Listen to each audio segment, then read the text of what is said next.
Saya ada kawan daripada Amerika dan Eropah yang akur bahawa rakyat mereka sebenarnya tak berminat untuk melawat Malaysia. Kalau di Asia Tenggara ni, mereka lebih berminat untuk melawat Thailand, Singapura dan Bali. Malaysia ini hanya dilihat sebagai sebuah negara transit.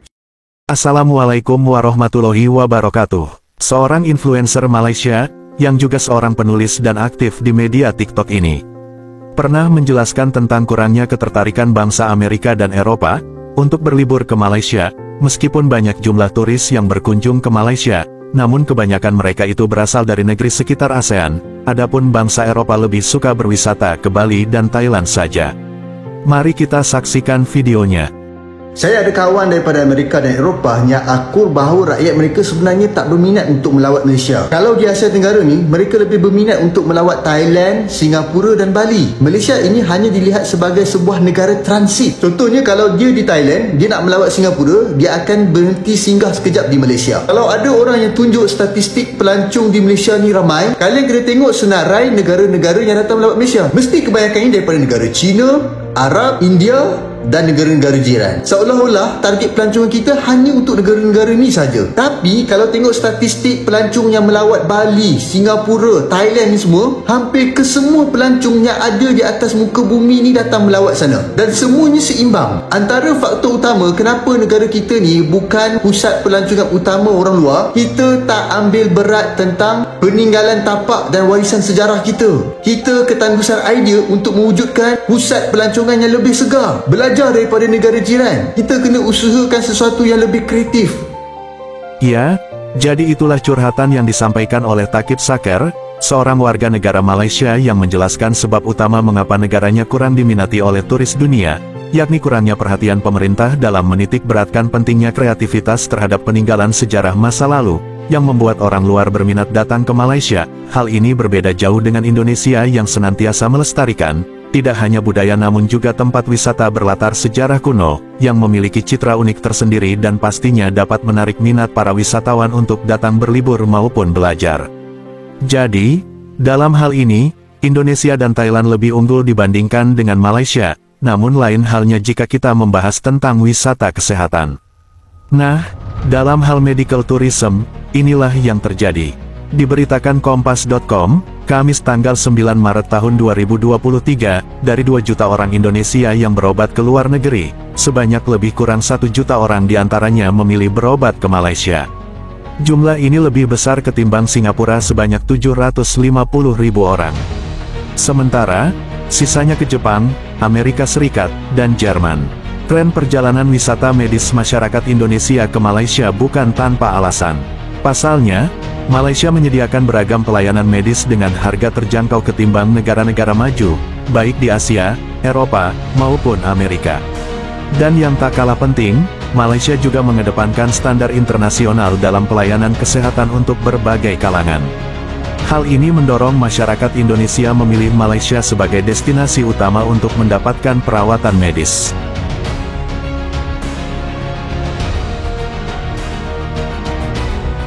Seorang influencer media sosial dan seorang tenaga pengajar di sebuah sekolah di kota Bandung, pernah membahas masalah ini di channelnya. Bagaimanakah pandangan beliau?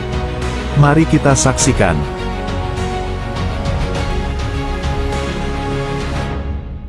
Tapi intinya adalah bahwa suap menyuap di dunia dokter itu sudah sangat lumrah, sudah biasa terjadi di mana-mana. Bahwa si dokter-dokter ini kalau misalkan memberikan resep pada seseorang atau menangani seorang pasien, kemudian diberikan obat, nah obatnya itu sangat mungkin itu adalah hasil dari transaksi yang haram. Di mana si dokter itu disuap untuk menggunakan obat-obatan dari perusahaan farmasi itu saja, begitu. Nah, ini ini ngeri, ini gimana ceritanya? Akhirnya beberapa hari yang lalu, saya kemudian cari berita-berita di internet terkait dengan ini, dan ini ternyata banyak sekali, khususnya Tempo tahun 2015 itu berhasil membongkar mafia besar dari perusahaan-perusahaan farmasi di Indonesia, di mana mereka benar-benar telah menyogok, telah menyuap dokter-dokter di Indonesia. Jumlah sogokannya dari kisaran 5 juta rupiah sampai 2,5 miliar rupiah. Untuk apa? Agar si dokter-dokter dan rumah sakit itu hanya menggunakan produk-produk dari perusahaan farmasinya. Itulah yang kemudian dokter-dokter di rumah sakit, biasanya si anak ini biasa-biasa aja, tapi harus dikasih obat yang mahal. Kenapa seperti itu? Karena si dokter sudah ada terikat perjanjian dengan suap-menyuap yang tadi itu.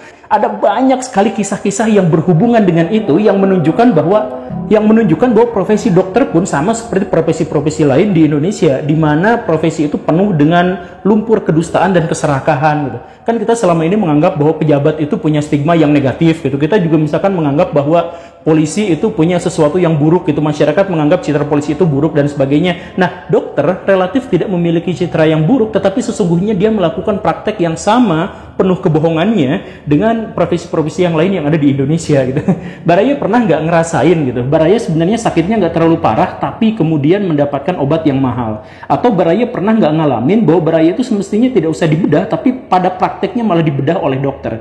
Sekali lagi, ini bukan gara-gara Baraya memang benar-benar layak mendapatkan itu, tetapi gara-gara dokter telah terikat pada perjanjian di mana si dokter itu harus menghabiskan obat-obatan yang di stok oleh farmasi itu dalam jumlah sekian-sekian untuk setiap bulannya, harus habis sekian-sekian gitu. Itu masalahnya tuh di situ. Saya tidak ngajak Baraya untuk untuk kemudian tidak datang ke dokter gitu ya, karena ya kita nggak tahu kan, dokter lebih ahli, dokter lebih tahu soal penyakit kita. Tetapi kita juga harus membongkar, harus membuka fakta bahwa pada dasarnya dokter pun banyak di antaranya yang tidak jujur, yang tidak benar.